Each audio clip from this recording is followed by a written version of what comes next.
we are here talking to Richie Stephens. Hi.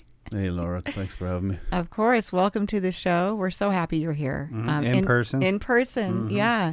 Even though you look much different than you did during our Zoom interview. Yeah. Because you had kind of all this blonde hair during the interview, and now you're clean shaven, which is... Yeah, I lost it for a TV show. I'm working on a show at the moment. They shaved it all off.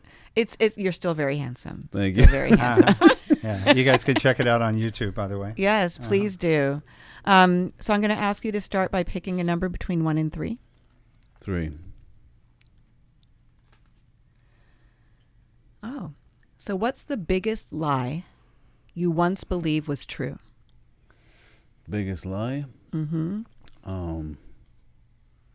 I guess when I was drinking and getting high, I believed that I would always be doing it, and I believed that my life would never get any better. Yeah. Those lies are very convincing, aren't they? Yeah. It was Yeah. reality for a long time. Yeah. I think I can relate to that. I can, for sure. Mm-hmm. Thank you. Thank you for that. And I am Laura Cathcart-Robbins, and this is the only one in the room. But I'm never the only one in this room because, as usual, my boyfriend, producer, and co-host, Scott Slaughter, who I call Hun, is here as well. Hi, honey. Hey, honey. So, like I said... we made the gangster giggle. We're talking to Richie Stephens, who's an actor who often plays hardened gangsters and criminals. I got this from your bio. It says that this comes easily for Stephens, for at one point in his life, he was a drug trafficker, kidnapper, drug addict, and alcoholic. For a long time, his life was the classic tale of a man trying to run from his past. And I loved your book. I'm just going to hold it up now for the people that are watching us on YouTube. It's put out by Post Hill Press. Is it Simon & Schuster as well? Yeah, Simon & Schuster. So we're imprint mates. Yeah. Yay. It's You're called in the family. We're in the family. It's The Gangster's Guide to Sobriety: My Life in 12 Steps, by Richie Stephens, John Altschuler. Altschuler, yeah. Yeah, and Dave Krinsky. So I loved it. I read a lot of it to Scott. This is how Scott finds out about our guests, from us getting in bed at the end of the day and then me picking up the book so I can do my research. I think it's just so she can read and she can keep me from being frustrated. Yes. So she reads to me. But the stories are so good, right, hon? Yeah, they are. They're awesome. I mean, it sounded very familiar to us. And I think almost everyone who's a regular listener of ours knows that Scott and I are both sober. I actually celebrated 14 years yesterday. Oh, congrats. Yeah, thank you. And I know you have a sobriety birthday coming up this month, right? Well, 1st of September. 1st of September. Yeah. Okay. All Labor right. Day was my last hurrah. Yeah. And that was 2010? That was 2010. Amazing. So almost 12 years now. Yeah. Wow. Well, congratulations on that. I know we're not supposed to do that, but I'm doing it anyway. I've no desire to get back to it. Well, I can see why after reading about the way the hustle that you had to have in order to maintain this lifestyle. Yeah. So I read a lot of the stories to him. I told him that you were an Irishman, not just like an American Irishman, like an Irishman from Ireland. A real who grew one. up there, a real one. Yeah. And that you had joined an Asian gang because they had, or you thought they had the best cocaine. Is that they right? had. They did. They definitely did. And that made a lot of sense to me. Yeah, I didn't It did make a lot of sense to I me. was totally down with that. Yeah. I didn't even realize that was funny until I started working with John.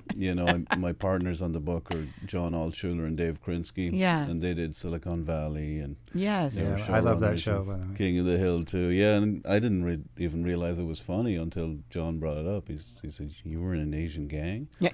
And I'm like, "Yeah." Yeah. And he goes, "But you're not Asian." I'm like, "So?" And he said, "What were you doing in an Asian gang?" And I said, "Well, they had the best cocaine." Yeah, that's You know? amazing. Tell us about that cocaine. Well, at the time before that, I got back into selling coke around 2008 during recession time Yes. because I had been doing drugs for a lot of years and drinking, and I burned a few bridges, and there was a shortage of work for a carpenter, because I was a carpenter Yes. too, and I was taking lots of coke, and my favorite coke I got off these Asian guys, which was primo stuff. It was a little bit more expensive than the regular stuff, and I was buying ounces off this other Irish guy. We'll call him the Pony. So the Pony was supplying me with coke. It was like, wasn't very good coke though, even for America. Okay, so for people who've never done cocaine, tell us what makes coke bad or good. Well, if it's strong, it's good. Basically, what's the difference between a McDonald's hamburger and a Five Guys burger? Oh yeah, Five Guys. That's a pretty decent analogy, actually. Yeah. So it doesn't make you feel as good. It has more stuff in it that you don't need. I remember you could like eat on good, clean cocaine. Like you could eat food. Like it wasn't jittery. Well, it's just more stronger, basically. Yeah. So the high is better. The high is better. It's value for money, I suppose. If Value you're a for drug user. money, yes. So, I want to talk more about that, but first I want to go way back, just for a minute, to your first drink. 1998, is that right? Age 15. Yeah, about that. Yeah. And then we talked about your last one was August 31st, 2010. Yeah. So, you wrote after your first drink, you said, "Fuck, this is what it's all about. This is why all these people are drinking." Tell me about that. When I was a kid, I was kind of shy, and I used to worry about what people thought about me a lot. And I was always nervous, didn't have any confidence. And I was going to this concert and with a couple of my friends, and it was great bands. It was like Beastie Boys, Pulp, Garbage, all the top bands of the day. And I was going back, and I was on the bus with a bunch of other kids and some older people, and a girl just gave me a can of Heineken and asked me if I wanted to try some, and I kind of felt peer pressured. So I said, I better try this. And then when I tried it, it was like the solution to the problem I didn't know I had. Right. Because all of a sudden I just didn't care what anybody thought about me. I didn't worry about anything. The self-consciousness was gone. And then when I tried it, I was like, wow, this is why everybody drinks. Yes. All these Irish folks, like growing up where I'm from, everybody drank. And it was just seen as a sign of masculinity to be able to drink a lot. And when I tried it, I was like, this is my solution to life. Yeah. And I just loved it. And I wanted to do it as much as I could, as often as I could. Did you? Yeah, as much as I could, within reason. And, I wasn't a normal drinker either. I from a very young age, I would pass out or maybe black out or do things I regret, but I didn't care, because for me it was worth it at the time. Right. Because it gave me like a new personality. You ever meet somebody who like drinks and then they're a different person when they drink? Yes. That's like how I was. Yeah. And you like this personality better. Oh yeah. I was always worrying about stuff, and I didn't know, like I used to be afraid to stand up for myself. I used to get pushed around at school. I went to a Catholic school, and my dad was a Protestant, so I have a Protestant name. And where I'm from in Ireland, it's kind of like it's at the border to Northern Ireland, so there's like conflict between the loyalists, who tend to be Protestant, and the Republicans, who tend to be Catholic. So I have this Protestant name, and I'm in the Catholic school, and it wasn't fun. Right. Which sounds here like no one would even know what religion anyone was. But there it's a really big deal. Yeah, right? Exactly. And it's not even just about religion. Like a lot of people it's like they're different from us. Yes. It's those differences. And I think, am I wrong? Do you equate it to like interracial marriage? Yeah, it would have been book? like that back in the day. Like, because when my folks got married, people didn't really do that in the early 80s. And my mom was like really strict Catholic, so it was important to her that all the kids were going to be brought up Catholic. And back then, like, a Catholic had to get dispensation from the Pope to marry a Protestant. So like she'd ask the local priest, he'd ask the bishop, and it'd go Wow. all the way Wow. up the line. So, because my he's Protestant, but he didn't care about religion, so he didn't care what we were raised as. So she got the dispensation from the Pope? Yeah, apparently. Amazing. Yeah. That's really amazing. Pope John Paul thought it was cool, I guess. Yeah. And said, Yeah. okay. But then I was sent to Catholic school, and it wasn't a lot of fun for me. Right. But then when I started drinking, then I was able to stand up for myself, and Yeah. I didn't care what anybody thought about me, or and I couldn't even talk to girls or anything like that before I started drinking. You think about, like, when you're a kid, fitting in is the most important thing, right? When you're with your peers and you don't want to be singled out unless it's for a really good reason. Yeah. And then there are all these things that set up our kids to be different and in different situations. And, that in itself could be an only one story, right? You Yeah. being the only one who had the Protestant name in the Catholic school, so where it really made a difference. Yeah. So now we talked about you're coming up on 12 years of sobriety. Mm-hmm. Do you still feel those things that made you drink? That the drinking relieved for you when you were 15, that first one? I think everybody feels those kind of feelings from time to time. Yeah. But not on the same level. I have a different solution now for Yes. my problems. Like I don't need to drink anymore. I got sober. I started going to 12-step meetings, and I learned other ways of handling things. Yeah.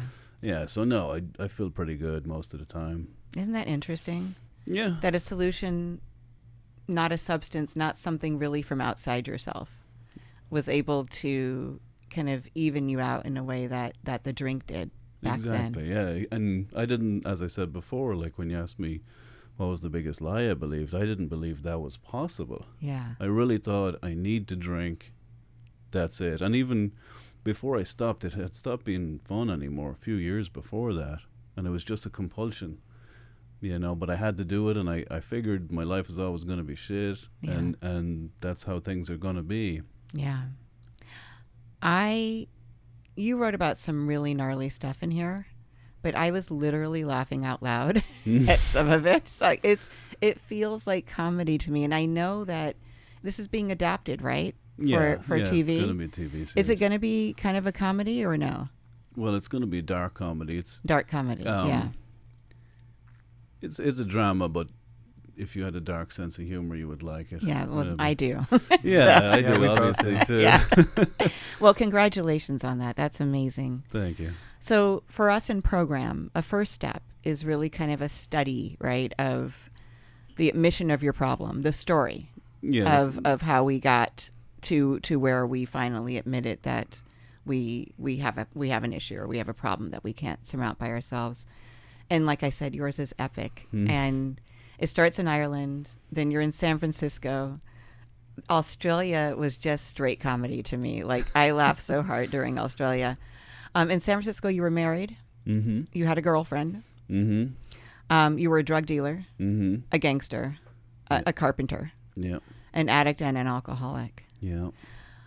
So don't tell us about your rock bottom yet, but tell us about that time in your life. Tell me some of the stories that were happening then. Oh, God. Yeah, it was just pure madness, and it all made sense at the time. Like, it made sense for me to start selling coke with this Asian gang, and it's not like I said, hey, guys, can I join you guys? It wasn't like that. It was basically, I was getting coke off the pony, and it was crappy coke. It was like $300 cheaper per ounce.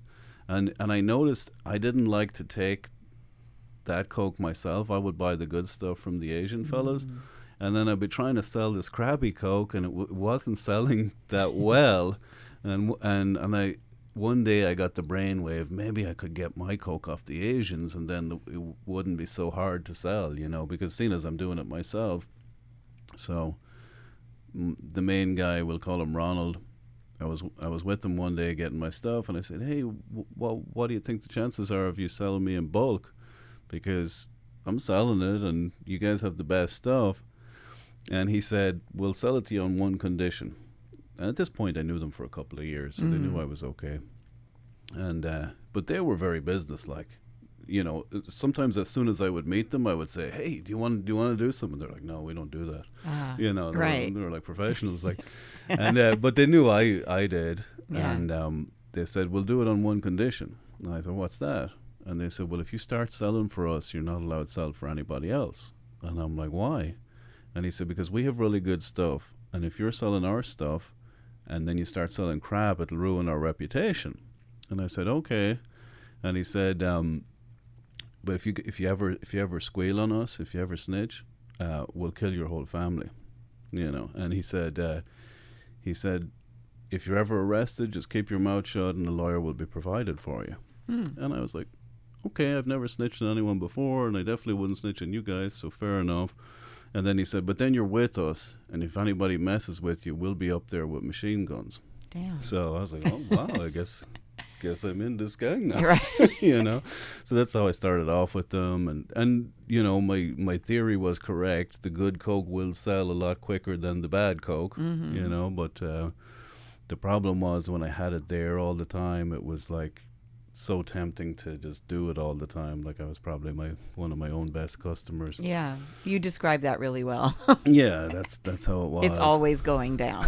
Yeah. Yeah. Yeah, and so without going into specifics, somebody did something bad to somebody I cared about, Yes. and I decided this guy was going to have to be killed. So first I asked my gang. I said, "Will you guys?" I'm sorry. What? Because it's a funny story. Okay, Yeah, go ahead. So I asked my gang. I said, "Will you guys be willing to whack this fella for money?" And they were like, "No, we'll only do it to somebody who's fucked us over in business." And then Because you had a personal vendetta. yeah, and I couldn't kill. It was like your reputation. It right? wasn't only that they hurt somebody I cared about. Right. And I couldn't kill the person myself because I would be the first suspect that would be questioned, and then so that's why I had to get somebody else. And then Ronald, my main guy, he told me he had killed people when he was younger and that they haunted him, and he was trying to talk me out of it. So I kept looking, and I knew this other guy, Joe. He was a HVAC guy who used to work on the sites with me. Norteño Joe. He was one of the Mexican mafia. And, you know, he had done time in San Quentin, and I used to buy coke off him and his brother sometimes. So I asked him, you know, I rang him up. I said, "Can you talk on this phone?" And he said, "Yeah." And I explained the situation, and I said, would you whack this guy for me? And he said he'd do it for 5,000. And I only had 2,000 at the time. I was like, "No, I only have 2." so he wouldn't do it. One of my customers was a private investigator, and I got him to find the guy. So I had his address and everything like that, and so I had to keep on looking. And there was a bar in San Francisco at the time. It's gone now, but it used to launder money for the Irish terrorists. Oh. And I knew that there would be $500,000 behind the bar there on a Friday. So my plan was to stick that place up. And I had a girlfriend at the time as well. So well, first I asked some of the people who I used to hang out with, some of the other criminals, and they were too scared to do it because it was a bad idea. You know, if you rob from terrorists, they will probably hunt you down and kill you. Wait, I need to stop you just for a second, because in the book you're describing all this, but you're also talking about how incredibly high and drunk you are. Oh, yeah. Like all the time. Oh yeah, that's So- a given. yeah. Yeah, you don't come up with these kind of ideas Right. unless you're high. So, and it keeps going. Like you keep drinking and doing more coke so that you can continue along this path and get to your goal, which is to get this guy killed. It was Okay. just a necessity. Like, Yeah. and you know, a normal person who's listening to this would not be engaged in these kind of behaviors unless they were, Right. you know, either really bad or probably high. Yeah. So I was trying to, and then I asked my girlfriend to help me rob the bar, and she was scared to do it. And so I was trying to plan this robbery, and then couldn't find anyone to do it. And then Joe, the Norteño fella, he got a DUI.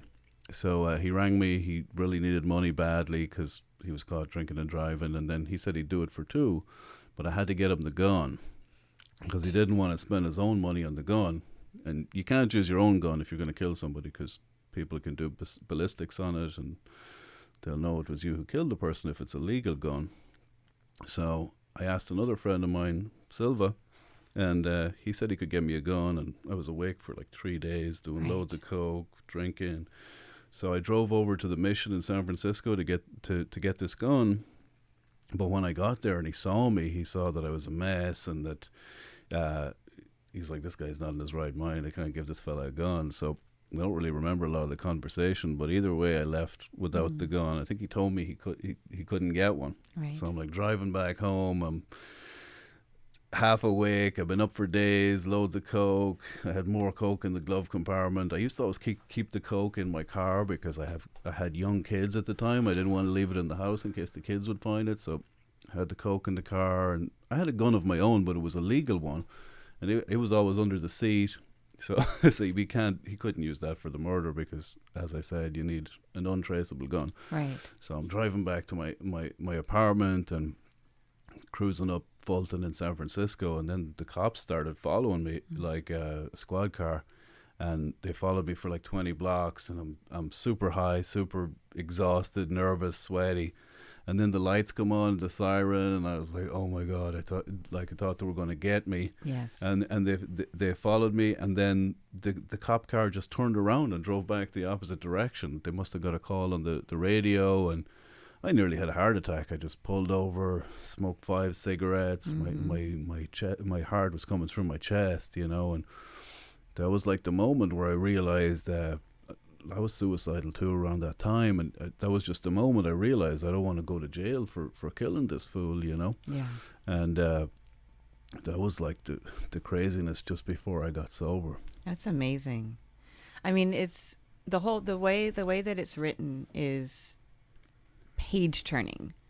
I mean, and that's one of the sections that I read to Scott and he was like, and like, what happened? Yeah. After that? I'm glad you told that story. That was one of the stories I wanted you to tell. There was a thermite scene. Oh. Yeah. Do you mind? Because it reminded me of Breaking Bad. Did you ever see that in Breaking Bad? I've seen Breaking Bad, but I don't remember the thermite. Do you remember that, hon? I do, yeah. Because they had to gather it because they needed to break into a safe. Oh, okay. Is that right, hon? Yeah. And so they gathered. They were thermite. breaking through a wall. They were breaking through a wall yeah. so they could get to something. Mm-hmm. But I'd never heard of thermite before. Yeah. That, and then it was in your book. So tell us about that. I won't tell your listeners the exact ingredients in case there's any deviants listening. I'm not going to be responsible for sure. There are that deviants shit. Listening. But yeah. So basically, you get this compound, and it's not even a compound; it's a mixture. And you need to light it with a blowtorch, and it gets super hot, like it would go through the engine of a car. Yes. But we were going to do another job about this. Gold bars that were in a safe in the Haight district, and we heard about them, and we were going to use that. We were going to break into that place too, but it didn't materialize. There's either. a lot of those. Yeah. There's like almost it's a good idea, or you all think it's a good idea. I want to talk about another good idea you had, which was Australia. Mm-hmm. So tell me why you went there and what happened. Well, I thought America was the problem before I got sober. Yeah. Well, originally Ireland was the problem. Right. I thought Ireland was the problem too. That's why I left there. Part of the reason. Yeah. I thought if I just got out of America, maybe things would get better. I was like suicidal that time, and my marriage wasn't working very well. Nothing was going well, and at the time, Australia was doing well, even though we had a recession here, and I knew a lot of Irish people went there. So I decided to go to Australia. I thought Australia would be the answer, Right. but it wasn't the answer. No, tell us what it was like for you. Oh my God! When I was over in Australia, all I did was drink and fight. A lot of fighting over there. The Aussies are like the Irish. We like to drink and fight too. Yes. Yeah, so I just did a lot of misbehaving over there. I was working in construction, and also, it's not in the book, but another thing I was doing out there was just like an Australian criminal. He's a famous guy called Chopper. I met Chopper, and I was running tours to meet him with the backpackers. There's a movie about him, and he's an author too, and he was out of prison at that time, and so we would bring backpackers to meet him. A couple of $100, and you could get photos with him, and he'll hold a cleaver to your throat. Oh. He's called Chopper because he cut his ears off. He cut his own ears off. He cut his own ears off, when he was in wow. prison. there was like a hit out on him. There's a gang called the Painters and Dockers. They were all going to kill him in prison, and he cut his ears off so that he could get to the hospital, and they couldn't kill him. Wow. Yeah, but That's going to any lengths. yeah. Well, he thought you could sew them back on, and then he found out later that you can't. So yeah. Oh shit! Whoops. That's a terrible mistake. Yeah, Eric Bana played him in the movie. Okay. Yeah, I like Eric it's Bana. It's a good movie. That was Yeah. a big break. Yeah. I like that you were angry at the cocaine in the beer there. You were like really pissed. Oh yeah, the coke was no good in Australia. Well, to be honest, I never actually bought any because it was $250 a gram, Right. and in America it was only 60 at the time. Ireland it was $100. When I left Ireland, you could buy 1.2 grams for €100. The Dublin people call it 100 bags. Yeah. So you could buy a 100 bag, and then I got to Australia. It was $250 for a gram, and I asked the boys, "Was it any good?" And they were like, there was like a lesser dealer in San Francisco who had pretty good coke compared to Ireland. They said it was even worse than her coke, and it was $250 a gram. So I never bought any coke in Australia, but I did lots of drinking. And they have this boxed wine in Australia. They call it goon. Goon is like a nickname, but it's not even made from grapes. It's made from fish bones and shit like that. If you read the label, Yes. yeah, but it was cheap and it was strong. So I used to drink a lot of goon, and Did it make you sick to your stomach? Not really. Not at the time, but Yeah. it was wild stuff to be drinking. And they at the time they had like a sort of a variant of MDMA that wasn't illegal yet called mephedrone. So I used to take that as well out there. You found all the stuff, huh? Yeah. Other misbehaving scams and Right. Yeah. So now I want to talk about Bernard Yeah, because he's the hero. Bernard's the hero. Yeah, Bernard Yeah, is well, the hero of your Americans story. call him Bernard, Yeah, but Irish we'll say people Bernard. call him Bernard. No, you can call him Bernard. It's okay. So tell me your first encounter with him when he first came into your life. Yeah, so Bernard was another Irish carpenter. So before I got sober, I was a drug addict and an alcoholic, but I was a good carpenter. So I always could get work, even though I had the problem with the sauce and the drugs. And I worked on a job. It was a holiday home up in Tahoe that I was building. And Bernard and a couple of other sober Irish guys, like this, they told everybody they were sober and they'd go to the 12-step meetings. So I knew that they used to be like me, Right. but that they went to these meetings and things got better and their lives got better. And they hired me, and I was working with them for a while. And Bernard, I used to ask him questions. I'd be curious about the rooms, about the meeting rooms. And I'd be like, I guess, recovery curious, you might say. And I'd say, well, what the fuck do you do in these rooms? Like, do you meditate, or what the hell is it? Like, and he wouldn't tell me a whole lot about it. He kept it secret. He says, here's my number. If you ever want to get sober, give me a call. And that's the way he was. He's like a tough guy, And he didn't preach to me. He didn't say, you have a problem, you need to get sober. He just said, here's my number. If you ever want to get sober, give me a call. Yeah. And then, like, in 2010, when I hit that bottom, I just remembered that he had given me the number. And at the time, I knew that I had a problem with the sauce and the Persian drugs, but I thought I was crazy. Like, I really thought maybe I'm depressed, or maybe I'm bipolar or schizophrenic or psychopath or something like that. I really didn't understand what it means to be an addict or an alcoholic. I just thought, because there was a lot of ignorance about it when I was growing up. Back home, if you were an alcoholic, to be classified as one, when I was growing up, you would have to be homeless, like couldn't hold down a job. Like, I didn't know that there was such a thing as a functional alcoholic. Most alcoholics are functional, they can hold down a job. And so I thought I was crazy.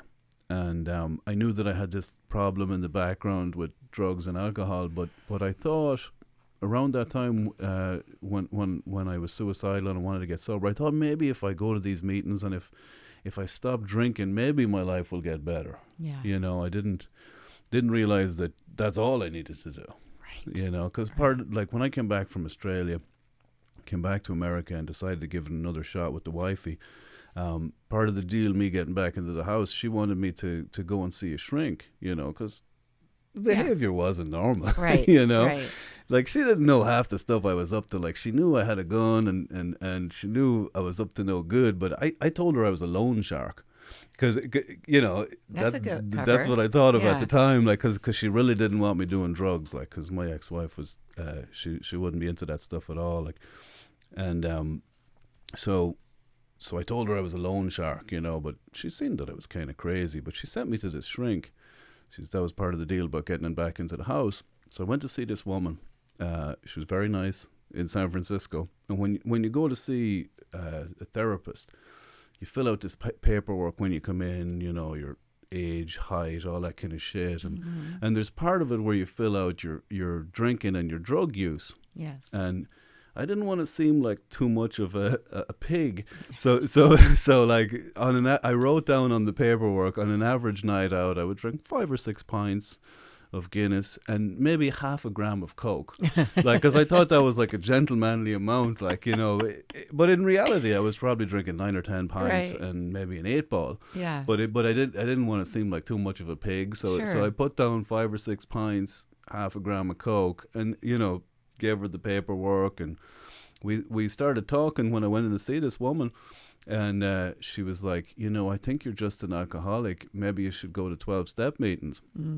But I was like, no, let's talk about my childhood. Right. In fairness to that woman, she didn't put me on meds or anything like that. Yeah, she recognized straight away that's what the She's problem like, go was. try this first. Yeah, because I thought maybe I was crazy too. And then I knew that before I got sober, I knew that every time I drank, the thoughts were coming to me that I should kill myself. It was as the years went on of my drinking, I would get these suicidal thoughts a lot, and then when I talked to Bernard, I just thought maybe if I go to these meetings, maybe I'll stop wanting to kill myself, and then we'll see what's left over, you know. Yeah.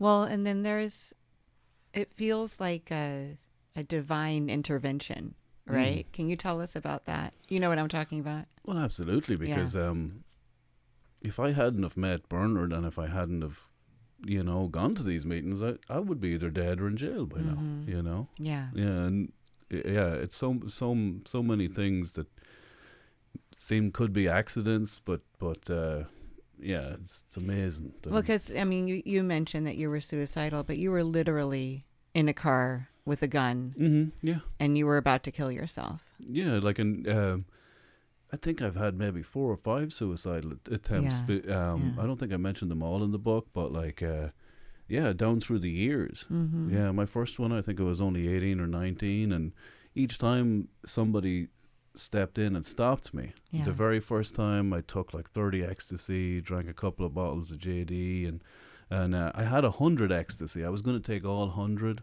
and at the time I was upset about a breakup with a girl at the time, and then the more I drank, the more these thoughts came to me, and I actually was going to kill myself, and I ended up taking 30, and I was putting out cigarettes on my arms, and one of the guys I was living with at the time, he hid the rest of my ecstasy, and he saved my life, so that was one time it was divine intervention.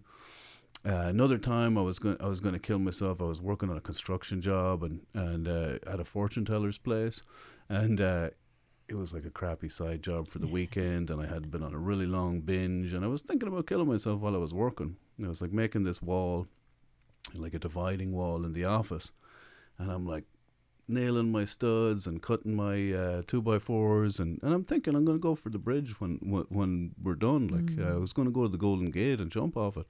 And while I was working, I was trying to plan my death, and I was thinking, fuck it, there's parts of the Golden Gate Bridge that there's a net, and if you jump in the wrong place, you land in the net, and you won't die. And I was thinking it's too risky to jump off the bridge. Maybe I might land in the net, knowing my luck. So then I was thinking, I'll just shoot myself on the bridge. Like, nobody ever does that. I was thinking that's what I was going to do when I leave there. And this woman, the fortune teller, quote unquote, she was watching me while I was working, and she turns around to me and she says, "Oh my God, you have a wonderful aura." And I was planning my death, like, and it Right. was so ridiculous. I just laughed out loud. It was crazy, and that's what snapped me out of it that day. You know? Yeah, I mean, and that's not in the book, right? No. It's not. The but book was really long. We had to like condense it. And, but you mentioned that it's not the first time that you No. talk about that, and I really liked the detail that you give, the honesty, the bravery with which you detail what it was like, and then what happened, and then getting into the rooms, and Bernard. I want to talk about, because you talk about the 3Ds. You say that you would drink. It says drink drugs and then disappear, but drink and do drugs, which kind of set you up for your amends, right? That's one of the things that you looked at when you were looking at making an amends. Can you explain what amends are for people who don't know? And then just tell me a little bit about, because what I think is really cool about this book is how you discover your part, because you're pissed at all these people. You're Yeah. so angry. well, the amends is one thing, and then the resentments is another thing. But for the amends, you basically, for people who don't know, one of the 12 steps is that you try and make amends for the bad things that you've done. If you owe people money, you pay them back. If you've hurt people, you apologize and you ask them if you can do anything to make it right. So, obviously I was a criminal, so I had done a lot of bad things, and most of them I hadn't been caught for them, so I wasn't in jail. So I was worried about that I was going to have to go to jail. Yeah. You know? Yeah. Which is a really real Yeah. thing. And you know, it wasn't always just you, right? You had No. other people to think about. Yeah, one of the things that happened, so years ago, before I got sober, I robbed this valuable painting. It was worth a lot of money, and as soon as I robbed it, I mailed it back to Ireland to a friend of mine to take care of in case the cops came looking for it. That was smart. Well, yeah. Yeah. I was a criminal, but I wasn't that dumb. Right. But so I robbed this painting, and I had got away with it. It was years after the fact. And then when I got sober and I worked the steps, and then I'm doing amends, I was like, shit, I have this painting that doesn't belong to me, and I need to give it back. So I got it sent over from Ireland, and but I couldn't just go up to the place where I robbed it and say, oh, sorry, I stole this, please don't arrest me. Right. Because it's like grand theft or robbery or whatever. And so I had to figure out a way of giving it back without going to jail. So I asked Bernard, how do I get rid of this painting? How do I give it back? And he didn't know. And then he asked his sponsor, and his sponsor didn't know either. So I had to ask around the rooms of recovery to see how am I going to give back this painting.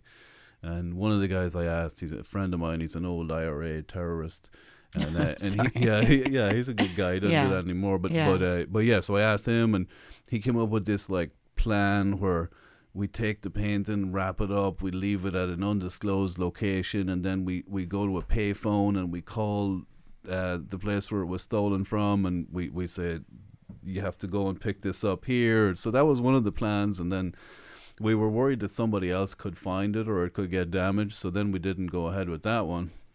And we asked cops and lawyers. There's sober, all kinds of sober people. Yeah. And then the plan that we came up with in the end, near where I robbed it, there's a seminary.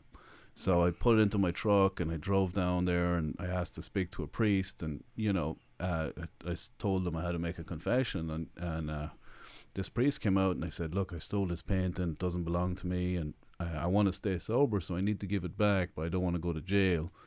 And I asked the priest, would he give it back for me? And he did, and I handed it over to him. It was like the most valuable thing I ever owned, but Wow. getting rid of it felt like $1 million. Like, Yes. Yeah. Yeah. That's a great story. I love that. That was a hard one. That's one of the most unique amends that I've heard of. Anyway, it was making me smile the whole time. Like, There's no easy ones though. Like even like long distance phone calls I had to make, I would like smoke 5 cigarettes before I rang them, and then I'd make the call, and then I'd smoke 5 more when I'm done. Right. There was no easy ones. Yeah. I mean, but like you said, it's the how free do you want to be kind of thing. This light keeps going back off and on behind you. Wow. It must be driving Sue crazy, right? It's okay. I want to just talk about breaking your back in sobriety. Yeah. And then you talk about being afraid that, well, they said that you might be paralyzed, right?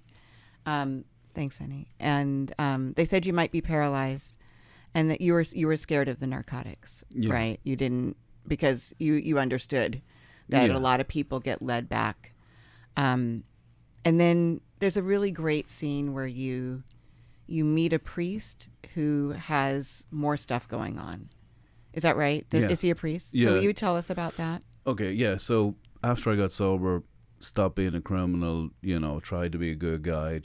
I was a construction dude, so I wanted to get my license. I wanted to be a contractor. Yeah. And I studied for that. I got my license, and I paid back the IRS, tried to fix everything as much as I could, and then that's a big deal, by the way. That's a really big deal. Yeah. When you're an alcoholic, you have a lot of wreckage behind you. That's kind of normal. Nobody comes in on a winning streak. So, but things were going good. I had maybe I had about 10 months of sobriety at this point, and I was working on a remodel of a house in San Francisco. I was working for another guy, and a beam fell down and hit me and fell off the scaffold. I broke my back, and I didn't know it was permanently damaged at the start, but after I got MRIs and stuff, they told me I'd never be able to be a carpenter again. And I was mad. I was like, I thought everything was supposed to be good when you get sober. Like, I just, I'm doing the right thing, and that was my plan for the next 40 years, was to just do that until I retire. And but then the plan was over because I couldn't be a carpenter anymore. And I was mad about it, and I was feeling sorry for myself. And, I was thinking about going back to dealing again too, because I lost all my money, and the guy I was working for, he fired me, and I had to take him to court over it. And it was all bad. And the gang who I was working for, after I got sober, I told them I wasn't going to do it anymore. And they told me if I ever want a job, just anytime, they'll pay me $500 a day, just answer the phone, deliver drugs, So I had that in my back pocket as the last option if I lose all my money and stuff like that. And I was feeling sorry for myself. When I came to these meetings, they said you have to be honest about how you're feeling. I wasn't feeling good. Right. I was feeling like the worst luck ever. And part of the deal was they said, take any suggestions that you get from other sober dudes. And there was an old priest who was sober too, and he was in a nursing home because he had a stroke. He lost most of his movement, so he couldn't go to meetings and stuff like that. And they told me to come down to the hospital and bring in meetings to him to make him feel better. And I was like, well, I'm not feeling good either. Right. And part of that too was going and seeing this man who had even worse problems than me, and then kind of putting things into perspective. Maybe things could be worse, you know. And around that time, I started to sponsor fellas as well, and trying to think about other people and help them to get sober. Took the selfishness off myself, you know. And and then at the very end too, when I was thinking about going back to dealing, there was this guy Pat McGuire. He was a friend of mine. He was sober for a long time, and he used to be a gangster too when he was younger. And I looked up to him a lot. He was a really good dude. And at one of the meetings, I shared that, if I lose all my money, if the rest of it goes, I'm going back to dealing. And Pat came up to me after one of the meetings one night, or that night where I shared, and he said, you're just holding on to that instead of depending on your higher power. Because part of getting sober is you start believing in a higher power. And he says, you're just keeping that one thing in your back pocket instead of keeping the faith. Right. Yeah. So after I talked to Pat about that, I was like, yeah, he's right. Like I would never go back to that again, no matter what, even if I'm homeless. Yeah. You know. And then, so then there's a transition where you start acting. Yeah. Yeah. Which is just like, that feels really far away from Carpentry. Oh yeah. Yeah. It was the craziest thing ever. Because how did that happen? So yeah, after I broke my back, I was trying to come up with a new plan of what I could do, because you know, when I was younger, I went to college, but I had been working in construction for years, and that was my livelihood. So first I started, I figured out I'd work on computers. So I went to City College, and I was taking like a web design course. And I was at a meeting one night, and this girl that I knew at the meeting, she told me I should try modeling. And I thought that was kind of a crazy suggestion because I was 28. This is a fake tooth. I have bite marks on my nose here. You know, I didn't think I was model material. But I took the suggestion because I was broke and I didn't have any money, or I didn't know what to do with my future. So I sent off some pictures to a modeling agency. It was probably a hokey little agency. It was. I went to this hotel where they were having, I guess, casting calls, whatever it is, where they're trying to sign new people. And I'm standing in line outside the room, and this dude comes out, and he goes, "Okay, model," and he like picked some person, and then they come in, he goes, "Fill these out," and he gave them a form, and then he goes to me, "Model, fill these out." I'm like, okay, and then I filled out this shit, and then that was it. He just signed me, like, without even asking me any questions or anything. And I was like, you were a model. There was a model. Yeah. He just told me to fill out a paper, and there I was. And so I was doing a little bit of modeling for a while. And then a dude saw me on a modeling website, a director called Weston. And Weston asked me to be in a gangster film. It was like a low budget thing. And he says he needed a German gangster. And he goes, "Don't take this the wrong way, but you have that look about you." I'm like, okay. And I didn't want to scare him, so I didn't tell him. And then I got my first role, and I really enjoyed it. And then I said, I'm going to study this. I'm going to go to acting classes, and that's what I did. And I started doing bigger roles, and here I am. Your American accent it kills me. It's great. It's actually something to watch. To watch you transition from the Irish accent to like the casting guy. Yeah, like gay American awesome. male. That's I don't hilarious. know if it's gay or not. Well, but that's the way he talked. I know. Whatever. It's really funny. It's really funny. It's hilarious. Last thing, so we're basically out of time. The first line in the foreword to your book says, "I don't know why I didn't hit delete." This is John Altschuler who wrote this. And it was he and his writing partner, Dave Krinsky, why they decided to collaborate with you on this book. And in there, he says, an addict isn't sober. Until an addict is sober, 10 solid years, you can't trust them. You were just shy of 9, right, at the time. That's a long time for someone to not be trusted, don't you think? I think he must have misheard that, because I had never heard that before. I've never heard that either. Like, one of the things, if you're in recovery, everybody who's listening who's in recovery will have heard this. All the old timers always say, "Oh yeah, your head pops out of your ass after 5 years." I heard for 5 years. All these condescending assholes say that shit to new people. But I never heard 10 years. But John's wife is a shrink, so maybe she told him, or maybe he misheard it. That's what he said. He credits her with that. But he took the meeting, and you guys collaborated, and then this will become a series. Yeah, most likely a series. A series. And in the meantime, as you said at the beginning, you've shaved your head because you're in a role right now, and you just continue to act. Yeah, I had a whole head of hair before July, but I'm on a series right now, and I'll be bald for whatever amount of time they keep me on it. I don't know, but it looks good. Thanks. It looks good. So LA is your 4th city that you've lived in? Yeah. Yeah. Nice. Well, we're happy to have you here. I'm happy to be here. Tell me what else is next for you. What's next for me? Well, we're doing a lot of media for the book. Yes. I think this month we're on Good Morning America. Nice. Adam Carolla, Dr. Drew. We have some other stuff coming up too, and then we have a bunch of people who are interested in making the book into a series. So we'll see which way we go with that. But yeah, it's all positive. It's all positive. It's such a TV show. It really is. Yeah.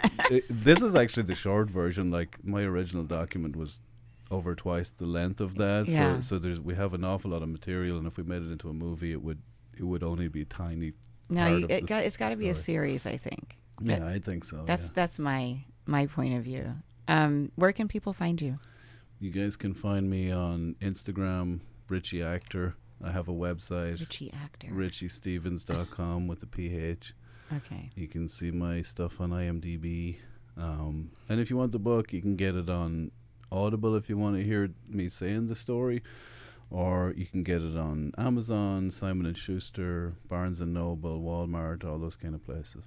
Great. I just followed you. Oh, thanks. Yeah. I'll follow you back as soon as I get my phone. Thank you, Richie. This has been great. Your book, I'll hold it up again, The Gangster's Guide to Sobriety, My Life in the 12 Steps, and it's fantastic. It's such a quick read. Maybe because you left the other half out, but it's very easy to read. It would have been too much for it won't take you very long. I'm sure it's very easy to listen to. Do you do it? Yeah. Oh, of course, you have to do it. Well, I'm glad they wanted me to do it. I don't think I could have anybody else do it. No, not unless they sounded like you, which would be just have you do it. And thank you so much. Thank you for coming in. Thanks for having me, Laura. If any of you guys haven't heard Laura before, hit subscribe and like and all that good stuff. Thank you, man. Thank you, guys. Hi, I'm Richie Stephens, and I'm the only one playing a gangster who used to be one.